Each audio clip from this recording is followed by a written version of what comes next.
humbë me ato blokadat politike prej ministrisë, por me gjithatë puna është të vazhduar. Qa pëndohë me blokadën të puna të sheshi këtu naltë?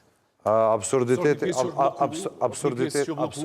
i radhës. Neve që kemi fëmijët në shkolla aty është, koza problematike, blokim total, mëngjesi, dinamika e punës është, koza problematike. Për te levizës lirë të qytetarëve, po flasim për një pjesë aty është shkollën, për shkolla më të mëdha në Prishtinë.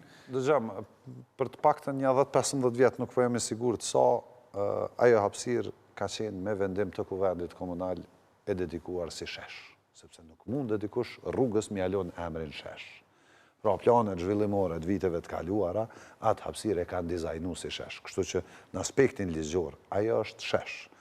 Në ndë, projekti për realizimin e implementimin e sheshit Gjergj Bush dhe shesheve tjera për rreth, është dizajnu, është po ashtu njoni prej projekteve që ka me kon identitare për qytetin e Prishtinës, ka me qenë një projekt jashtëzakonisht i bukur, por për cilin janë shfaq pengesat politike.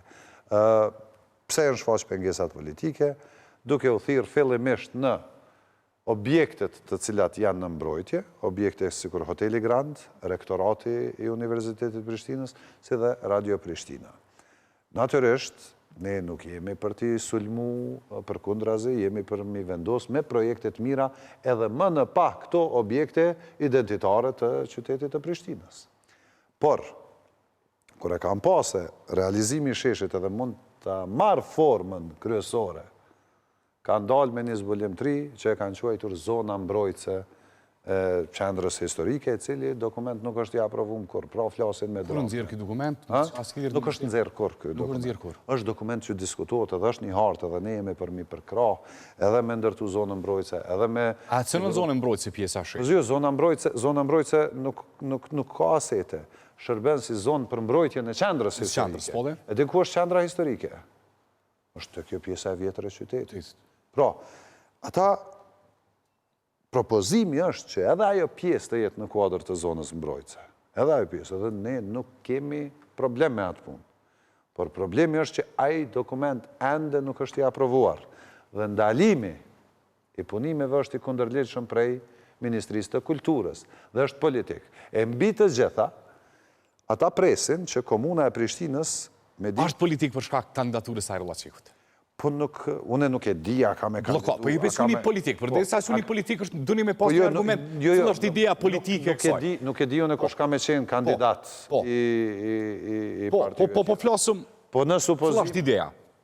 Kush dhe që tjetë kandidat, blokada është e qëllimshme. Pse qëllimshme? Sepse po dojnë me zërmi bloku qytetet, që qytetari, projektet e qytetit, që qytetari me mendu se ne po ankohemi në blokad dhe nuk e kemi mundësin ose kapacitetin mi realizu projektet. Por është duke ndodhe kunder ta.